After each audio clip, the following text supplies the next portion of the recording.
Kamakailan lang ay naging laman ng balita ang pangalan ni Sistan dahil sa shocking trade na ginawa ng Ginebra at tinapon siya sa Terra Firma. At mas lalo pa itong nag-ingay nung nalaman natin sa mismong management na siya pala ay nagretiro na. Ilang buwan din ang lumipas, marami na agad ang nagtatanong kung kumusta na nga bang bulldozer at minsan ang naging dominant sa PBA na si Christian Standhardinger.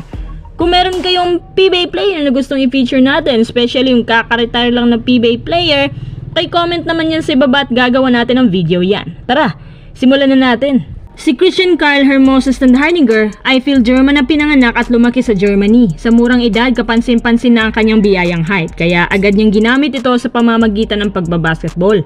Ang kanyang basketball career ay nagsimula sa Basketball Bundesliga at pagkatapos lumipat sila ng tirahan sa US para doon magkolehiyo at ipagpatuloy ang kanyang nasimulang karera. Siya ay nakapaglaro sa Nebraska Cornhuskers at Hawaii Rainbow Warriors. Pero nakapag-desisyon din siya na bumalik sa Germany na kung saan nakagawa siya ng pangalan bilang one of the toughest players to guard. Naging Pro A Player of the Year under Team Rasta Vecta.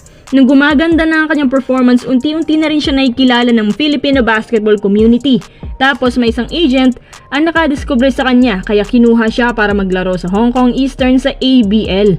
Nakapag-represent din siya sa national team mula 2017 hanggang 2023. Siya ay kinonsidera ng FIBA bilang naturalized player dahil passport holder siya since 16 years old.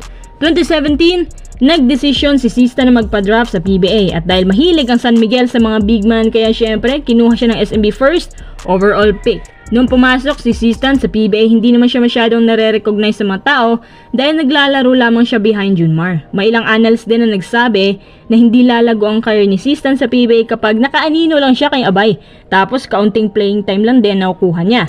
Ang ginawa ng SMB, binigay siya sa Northport. Gayunpaman, nanalo naman si Sistan sa SMB ng ilang championships. Nung nailipat na siya sa Northport, lumabas ang laro ni Sistan at nasaksihan ng lahat kung paano siya naging isang dominant big man sa PBA. Motivated siyang ipakita kanyang true worth at ginaganahan siya. Mahaba din ang playing time na binibigay. Kaya naman nakuha niya ang pinakaunang best player of the conference. Pagkatapos nito, may mga rumors ulit na kukunin daw siya ng Barangay Ginebra. Taong 2021, nangyari na nga. Na-trade siya sa Ginebra kapalit si Greg Slaughter.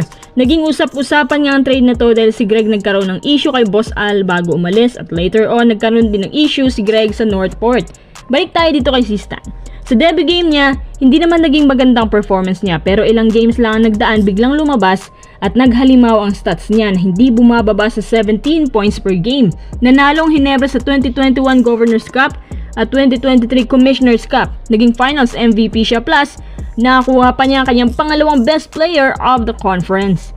3 taon nang lumipas, nagkaroon ng malaking revamp ang Ginebra sa mga players nila. Nakita din nila na kahit si Sistan mataas ang stats pero hindi na masyadong bumabagay sa system ni Coach Team. Kaya naman 3 taon lang lumipas na i-trade ito patungo sa Terra Firma kasama si Stanley Pringle. Una at 2 games, halos 2 lang sila ni Pringle ang bumibida sa bawat laban. Pero kitang-kita din minsan na si Sistan nabibigatan na sa mga lackings ng Jeep.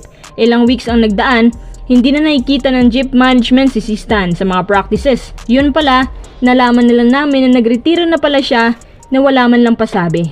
Isang PBA player na naman ang nasayang ang career sa PBA. Bunga yan ng kakatrade ng mga teams. Nito lang buwan pagkatapos agad niyang magretiro, ang daming offers ang bumungad sa kanya. Yung isa sa MPBL na nag-o-offer daw ng 1.2 million kada buwan. Tapos, 4 na teams ang sinusuyo siya para pumayag lang. Tapos ito po ang pinakabago kahapon ayon sa Tiebreaker Times na sinabi umano ni Sistan na babalik siya sa PBA.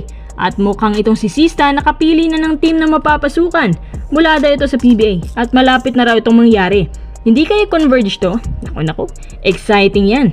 Teka, ano nga bang ginagawa ni Sistan ngayon habang wala pa sa PBA? Si Sistan ay mentor din ng isang training camp at dito niya binubuo sa kanyang oras at nagpapakondisyon rin. Kahit di natin siya nakikita naglalaro, pero si Sistan nananatiling kondisyon pa din. Ine-enjoy din niyang bawat minuto kasama ang pamilya at kamag-anak.